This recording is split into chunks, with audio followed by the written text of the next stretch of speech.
नमस्कार विद्यार्थी मित्रांनो, मी अभिलाष वराडे ऑनएस अकॅडमीच्या युट्यूब चॅनलवर पुन्हा तुम्हा सगळ्यांचे स्वागत करतोय. विद्यार्थी मित्रांनो, आजचा जो आपला विषय आहे त्यामध्ये आपण ब्रिक्स या संघटनेबद्दल तिथं आपण माहिती जाणून घेणार आहोत. ही एक महत्त्वपूर्ण आंतरराष्ट्रीय संघटना आहे की ज्यामध्ये भारत देखील एक सदस्य राष्ट्र आहे आणि भारताच्या दृष्टिकोनातून या ब्रिक्स संघटनेचं महत्त्व काय आहे हे देखील आपण आजच्या व्हिडिओमध्ये बघणार आहोत. विद्यार्थी मित्रांनो, तुम्ही स्क्रीनवर एक लोगो पाहत असाल, त्यामध्ये लिहिलेलं आहे ब्रिक्स रशिया 2024. तर ब्रिक्स संघटनेबद्दल डिस्कशन करण्याचा पर्पज असा आहे की रिसेंटली ब्रिक्सची जी परिषद आहे, 16वी परिषद आहे, त्या 16वी परिषदेचं आयोजन रशियामध्ये इथं करण्यात आलेलं आहे आणि त्या अनुषंगानेच आपण ब्रिक्स संघटनेबद्दल इथं आपण डिस्कशन करणार आहोत. चला तर आजच्या व्हिडिओला सुरुवात करूया. सर्वप्रथम हे लक्षात ठेवा विद्यार्थी मित्रांनो की कंटेक्स्ट काय आहे. तर पंतप्रधान नरेंद्र मोदी 16व्या ब्रिक्स परिषदेत सहभागी होण्यासाठी रशियाला रवाना झाले. आता ही जी परिषद आहे ही 22 ते 23 ऑक्टोबरच्या दरम्यान तिथं होणार होती आणि आज ती कंप्लीट झालेली आहे. आता ही कुठे होणार होती रशियामध्ये? तर रशियामध्ये तातारस्तान नावाचं एक राज्य आहे, त्या तातारस्तानची राजधानी कझान येथे ही परिषदेचं आयोजन करण्यात आलेलं होतं. आता ही जे कझान शहर आहे विद्यार्थी मित्रांनो, हे वोल्गा नदीच्या काठावर तिथं वसलेलं आहे आणि इथं मीटिंग अटेंड करण्यासाठी आपले पंतप्रधान तिथं गेले. आता सर्वप्रथम हे लक्षात ठेवा विद्यार्थी मित्रांनो की कझान शहर आणि त्यामध्ये देखील हे तातारस्तान हे जे राज्य आहे रशियामधलं, हे कुठे लोकेटेड आहे? कारण आजकाल यूपीएससी आणि एमपीएससी मध्ये मॅप बेस्ड आधारावर प्रश्न विचारले तिथं जात आहे. त्यामध्ये इथं बघायला गेलं विद्यार्थी मित्रांनो, मॅप मध्ये बघा, रशियामध्ये तातारस्तान नावाचं एक राज्य आहे, ते पश्चिम रशियामध्ये तिथं लोकेटेड आहे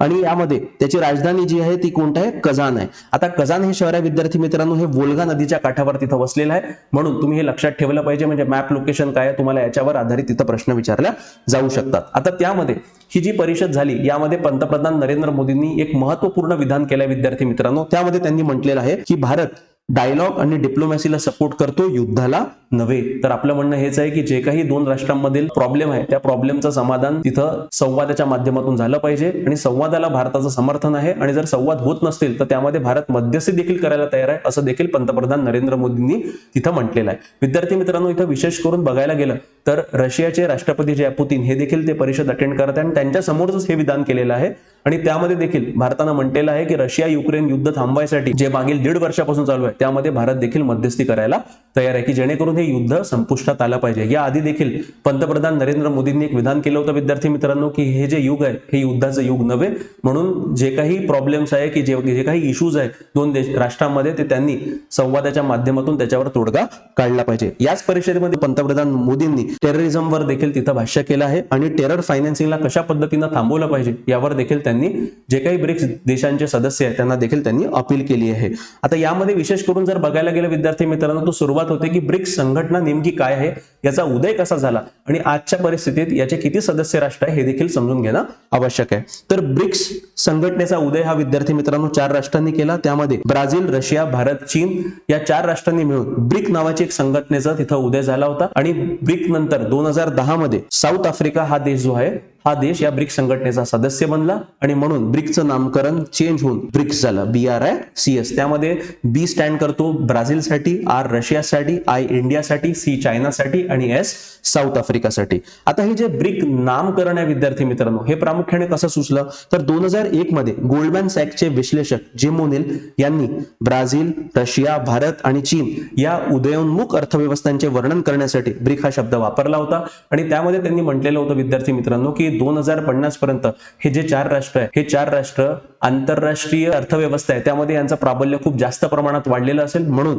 त्यांनी या 4 राष्ट्रांचा उल्लेख करताना हे ब्रिक नावाचा शब्द वापरला होता आणि हा शब्द या राष्ट्रांनी या संघटनेला दिलेला आहे विद्यार्थी मित्रांनो. आता या शब्दाचा स्वीकार करून पहिली ब्रिक परिषद 16 जून 2009 रोजी रशियातील येकोतेरिनबर्ग येथे झाली. सर्वात वेगाने वाढणाऱ्या विकसनशील देशांना एकत्र आणण्यासाठी, त्यांच्या समस्यांचे निराकरण करण्यासाठी आणि पाश्चात्य शक्तींचे वर्चस्व असलेल्या आंतरराष्ट्रीय संस्थांचा सामना करण्यासाठी या गटाची स्थापना करण्यात आली होती. विद्यार्थी मित्रांनो, इथं बघायला गेलं तर जे काही देश या ब्रिक्स संघटनेचे सदस्य आहेत ते सगळे देश प्रामुख्याने एकतर विकसनशील देश आहे. तर अशा परिस्थितीत जर बघायला गेलं तर यांचा प्रमुख जो रोष आहे तो रोष आहे पाश्चिमात्य राष्ट्रांनी कंट्रोल केलेल्या ज्या काही आंतरराष्ट्रीय संघटना आहेत त्यामध्ये प्रामुख्याने international monetary fund, world trade organisation, united nation security council या सगळ्या संस्थांवर पाश्चिमात्य राष्ट्रांचा तिथं कंट्रोल आहे आणि म्हणूनच त्याला विरोध म्हणून त्या ब्रिक्स संघटनेची संघटनेची एक निर्मिती करण्यात येत आहे आणि एक समांतर संघटनेचं नेटवर्क, एक जाळ बनवण्याचा मानस या ब्रिक राष्ट्रांचा आहे. आता यामध्ये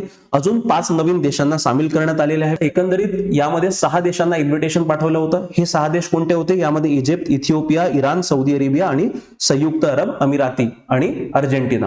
अर्जेंटिनाने नकार दिला आहे या ग्रुपिंगला जॉईन करायला.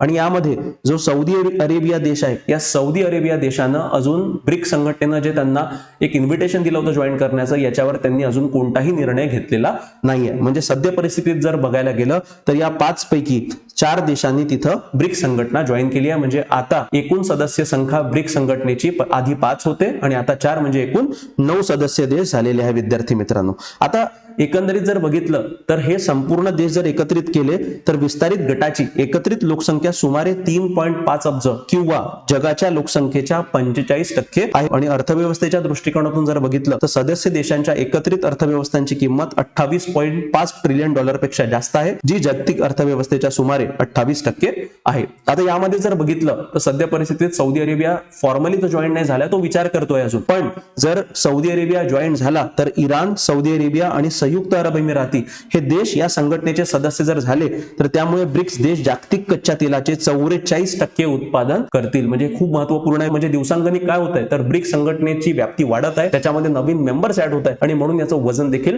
वाढताना दिसतंय. आता त्यामध्ये प्रत्येक देश जे आहे आणि त्यांचं जीडीपीचं कॉन्ट्रीब्युशन किती आहे ते या मॅप मध्ये दाखवलेलं आहे. तर सर्वात जास्त चीन, त्यानंतर भारत, नंतर रशिया, ब्राझील, सौदी अरेबिया, मग छोटे छोटे राष्ट्र इजिप्त, दक्षिण आफ्रिका, इथिओपिया, इराण आणि युनायटेड अरब अमिराट्स. तर अशा पद्धतीने या संघटनेचं वजन दिवसांगणिक तिथं वाढत आहे. आता उद्दिष्ट काय या संघटनेची तर खुली, पारदर्शक, सर्वसमावेशक, भेदभाव रहित आणि नियमांवर आधारित बहुपक्षीय व्यापार प्रणाली स्थापन करणे हे ब्रिक्सचे उद्दिष्ट आहे. विद्यार्थी मित्रांनो, मी आधीच सांगितलं तुम्हाला की पाश्चिमात्य राष्ट्रांनी कंट्रोल केलेल्या ज्या काही आंतरराष्ट्रीय संघटना आहेत त्याला विरोध म्हणून यांची निर्मिती तिथं यांना करायची आहे. आणि त्यामध्ये प्रामुख्याने इथं बघायला गेलं तर जे काही नियम हे आंतरराष्ट्रीय संघटनेचे बनवलेले आहे हे प्रामुख्याने पाश्चिमात्य राष्ट्रांनी बनवलेले आहे आणि त्याचा विपरीत परिणाम तिथं जे विकसनशील राष्ट्र यांना भोगावा लागतो, त्यामध्ये भारत देखील आहे. हे ते आंतरराष्ट्रीय व्यापारात अमेरिकन डॉलरला बाहेर काढून सदस्य देश त्यांच्यातील व्यापारासाठी राष्ट्रीय चलनांचा वापर करण्यावर जोर देत आहे. म्हणजे यांचं असंही म्हणणं आहे की जे काही इंटरनॅशनल ट्रेड अमेरिकन डॉलर मध्ये होतो आहे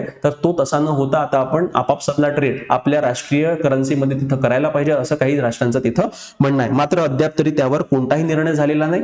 यामध्ये प्रामुख्याने रशिया आणि ब्राझील हे जे 2 राष्ट्र यांनी असं देखील म्हटलंय की एक नवीन आंतरराष्ट्रीय करन्सीचं तिथं निर्माण आपण केला पाहिजे, पण त्यावर अजून कोणताही तोडगा तिथं निघालेला नाही किंवा डिस्कशन झालेलं नाही. आता भारतासाठी ब्रिक्सचे महत्व काय विद्यार्थी मित्रांनो हे समजून घेणं आवश्यक आहे. तर ब्रिक्स सारख्या जागतिक मंचासाठी भारत वचनबद्ध आहे. ब्रिक्स मध्ये महत्वपूर्ण जागतिक शक्तींचा समावेश आहे. आता इथं बघायला गेलं विद्यार्थी मित्रांनो तर भारताला आर्थिक आणि जागतिक महासत्ता बनायचं आहे. तर तुम्हाला जर जागतिक आणि आर्थिक महासत्ता बनायचं असेल तर आपल्याला अशा संघटनांमध्ये तिथं पार्टिसिपेट करावं लागेल आणि अशा संघटनेच्या माध्यमातून आपल्याला भारताचा तिथं आर्थिक विस्तार करावा लागेल. अनेक व्यासपीठांद्वारे भारत जागतिक स्तरावर आपले वर्चस्व प्रस्थापित करत आहे. त्यामध्ये प्रामुख्याने इथं बघायला गेलं विद्यार्थी मित्रांनो तर ब्रिक्स संघटनेचा तर भारत सदस्य आहेच आहे, त्यासोबतच SCO शांघाई कोऑपरेशन ऑर्गनायझेशन त्यावर ऑलरेडी आपण व्हिडिओ बनवलेला आहे, डिस्क्रिप्शन मध्ये त्याची लिंक दिलेली आहे, तिथून तुम्ही तो व्हिडिओ बघू शकता. युनायटेड नेशन म्हणा, UNSC मध्ये सुद्धा भारत इथं आवाज उठवतोय की आम्हाला देखील परमनंट मेंबरशिप तिथं मिळाली पाहिजे. तर अशा अनुषंगाने बघायला गेलं तर भारत दिवसांगणिक जागतिक स्तरावर आपले वर्चस्व प्रस्थापित करण्याचा प्रयत्न करतोय. भारत ब्रिक्स आणि त्याचा विस्तार बहुध्रुवीय म्हणून पाहतो.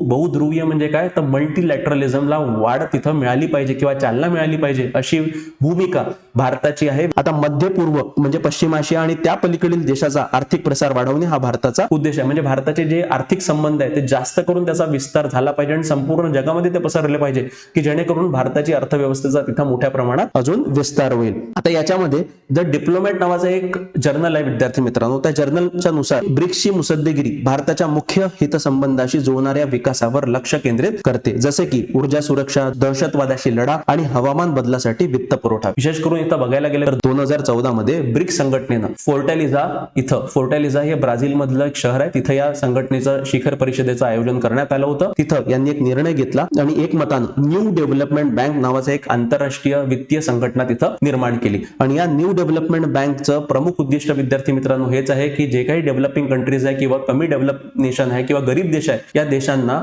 विविध त्यांच्या गरजांसाठी प्रामुख्यानं त्यामध्ये इन्फ्रास्ट्रक्चर क्रिएशन झालं, एनर्जी सिक्युरिटी झाली, क्लायमेट चेंज पासून तिथं आपला बचाव कसा करायचा या अनुषंगानं हे बँक इथं काय करते, मदत करते आणि त्यामध्ये भारताला देखील वित्त पुरवठा होतो आहे. ब्रिक्स हे आंतरराष्ट्रीय नाणेनिधी, त्याला IMF म्हणतात, जागतिक व्यापार संघटना, वर्ल्ड ट्रेड ऑर्गनायझेशन, संयुक्त राष्ट्र आणि संयुक्त राष्ट्र सुरक्षा परिषद यांसारख्या बहुपक्षीय मंचांमधील सुधारणासह भारताचे हित प्रतिबिंबित करते. विद्यार्थी मित्रांनो, हे खूप महत्वपूर्ण आहे, कारण भारत ज्या पद्धतीनं युनायटेड नेशन सिक्युरिटी काउन्सिल मध्ये म्हणतोय की आम्हाला तिथं सदस्यत्व द्या, आम्हाला परमनंट मेंबर बनवा आणि त्याचा विस्तार करा, त्याच पद्धतीनं इंटरनॅशनल मॉनिटरी फंड मध्ये देखील आपण म्हणतोय की आमचं तिथं वोटिंग पॉवर आहे, ते वोटिंग पॉवर वाढले पाहिजे. तर ही डिमांड भारताचीच नव्हे, तर ही डिमांड बाकीच्या देखील सदस्यांची आहे, जसं ब्राझीलची आहे, रशियाची आहे, चायनाची आहे. तर अशा पद्धतीनं एक प्रकारचं आपण म्हणू शकतो एक कॉमन प्लॅटफॉर्म आपण तिथं बनवलेला आहे. आता ब्रिक्स पुढील आव्हाने काय विद्यार्थी मित्रांनो, हे खूप जास्त महत्वपूर्ण आहे. काही राजकीय विश्लेषकांचं म्हणणं असं आहे की ब्रिक्सचा जो पर्पज आहे तो कुठेतरी भरकटलेला दिसतोय, कारण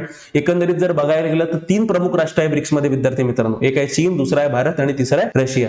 आता चीनचा पर्पज काय आहे, तर चीनचा पर्पज आहे की त्याला त्याचा इन्फ्लुएन्स वाढवायचा आहे, प्रामुख्याने आफ्रिकामध्ये, तर त्याच्या अनुषंगाने तो काम करतोय. दुसरं जर बघायला गेलं रशियाचं, तर रशियाचं काय, तर रशिया युक्रेन वॉर सुरू आहे आणि त्या रशिया युक्रेन वॉर मध्ये अमेरिकेनं प्रामुख्याने आर्थिक निर्बंध रशियावर लादले. तर रशियाला हे दाखवायचं अमेरिकेला की बघा की तुम्ही आमच्यावर आर्थिक निर्बंध लावलेले असताना देखील आम्ही परिषदेचं आयोजन करतोय आणि दिवसांगणिक आमच्याकडे जे राष्ट्र आहे ते राष्ट्र आमच्याकडे येत आहेत. म्हणजे एकंदरीत जर आता ही जी ब्रिक्स परिषद रशियामध्ये होत आहे, या ब्रिक्स परिषदेला जवळपास 36 पेक्षा जास्त राष्ट्रांचे राष्ट्रप्रमुख तिथं रशियामध्ये गेलेले आहेत. म्हणजे एक प्रकारे जर बघायला गेलं तर अमेरिकेनं जे काही आर्थिक निर्बंध लावलेले आहेत त्याला एक प्रकारचा चपराक आहे असं आपण म्हणू शकतो. म्हणजे रशियाचा पर्पज आहे की अमेरिकेला तिथं कमीपणा दाखवणं, आणि भारताचं जर इथं बघायला गेलं तर भारताचा पर्पज एक स्वतःचा जे इमेज आहे किंवा स्वतःचा इन्फ्लुएन्स वाढवणं अशा पद्धतीनं आहे. तर पहिला जो आव्हान आहे ब्रिक्स पुढे ते आहे आर्थिक मंदी आणि व्यापार विवाद, की दिवसांगणिक आर्थिक मंदी तिथं येण्याची शक्यता आहे विद्यार्थी मित्रांनो, आणि विविध मोठ्या राष्ट्रांमध्ये तिथं व्यापार विवाद वाढत आहे. तर याच्यावर तोडगा कसा काढायचा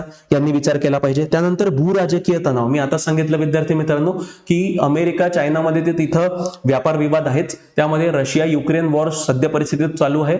त्यानंतर इस्रायल आणि हमासचं युद्ध चालू आहे, त्यामध्ये आता इराणनं देखील उडी टाकलेली आहे. आणि इकडे जर आपण पूर्वेकडे बघितलं तर दक्षिण कोरिया आणि नॉर्थ कोरिया यामध्ये देखील युद्धजन्य परिस्थिती तिथे निर्माण होण्याची शक्यता तिथं वर्तवण्यात येत आहे. म्हणजे विविध भागांमध्ये हा भूराजकीय तणाव तिथं येत आहे.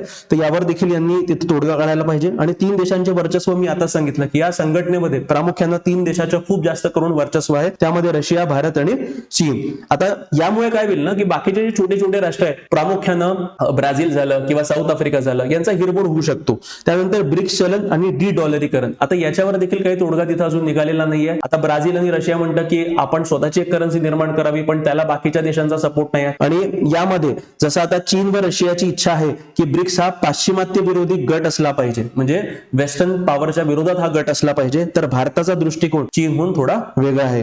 ब्रिक्स पाश्चिमात्य नसलेला गट असावा आणि तसाच राहावा अशी भारताची इच्छा आहे. त्या दृष्टिकोनातून जर बघितलं विद्यार्थी मित्रांनो, तर आता रिसेंटली जे 4 नवीन देश तिथे ऍड झालेले आहेत, तर ते भारताच्या दृष्टिकोनातून चांगलं आहे. कारण नवीन देश ऍड झालं तर तिथं वेस्टर्न कंट्री याला अँटी वेस्टर्न ग्रुप त्याला म्हणून नाही शकत. पण चीन आणि रशियाचा प्रामुख्याने उद्देश असा आहे की हा पाश्चिमात्य विरोधी गट असावा, पण बाकीचे जे काही सदस्य राष्ट्र आहेत त्यांचा असा काही तिथं हेतू नाही. म्हणजे एकंदरीत जर बघायला गेलं तर उद्दिष्ट काय आहे, त्या उद्दिष्टांमध्येच एकमत तिथं दिसत नाही आहे. त्यानंतर आता विविध जे देश आहे या संघटनेचे सदस्य आहेत त्यामध्येच आंतरिक तिथं विवाद आहे. त्यामध्ये प्रामुख्याने विवाद जर बघायला गेलं तर चीन भारत सीमा विवाद, त्यावर तोडगा निघालेला आहे, पण तो तोडगा बेसिकली कसा आहे काय आहे अजून पुढे आलेलं नाहीये.